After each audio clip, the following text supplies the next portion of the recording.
Chaque année, cet événement, le Tea Break, réunit une centaine d'enfants lors d'une journée. Des anciens sportifs de haut niveau viennent encadrer les ateliers. Ils participent de leur côté à une compétition de golf organisée par l'Yvelinoise Véronique Chaplin.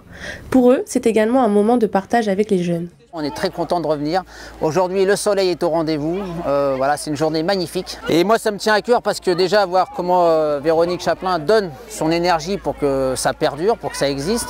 On voit sur le terrain ce que ça donne. On voit des gamins aujourd'hui qui sortent des classes, qui viennent s'amuser, qui viennent découvrir, faire des activités sportives qu'ils n'ont peut-être pas l'habitude de tester ailleurs. On est dans un cadre magique. Des activités telles que la boxe, le golf, le foot ou encore l'escrime étaient proposées ce mardi 20 mai. Un moment de partage. Les 50 sportifs se retrouvent et se divertissent tout en jouant à une activité qui les réunit, le golf. C'est le cas de Yannick Noah, vainqueur du tournoi Roland-Garros en 1983. Véronique voilà, fait vraiment du bon boulot. Voilà, c'est un événement qui est à la fois joyeux mais pour la bonne cause. Donc on a toutes les bonnes raisons de venir. On est tous dingues de golf.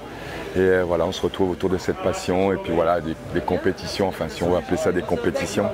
Nous, on est guéris de la compétition, on veut qu'on s'amuse et voilà, c'est vraiment toujours à la bonne franquette, c'est cool. En parallèle, une vente aux enchères caritatives a été organisée pour pouvoir récolter de l'argent pour SOS Gazelle, une association originaire des Yvelines.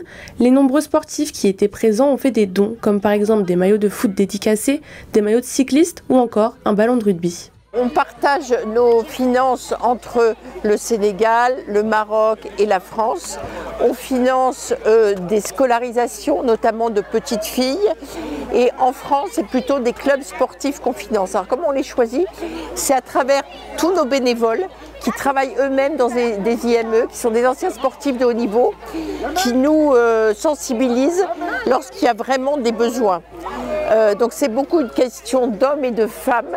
Quand on sent quelqu'un qui est impliqué et que l'argent va être bien utilisé, eh bien on y va. La vente aux enchères de cette année a permis de récolter 21 000 € pour l'association, ce qui permettra à Véronique Chaplin de soutenir les enfants et les jeunes à travers son programme Éducation, Sport et Santé.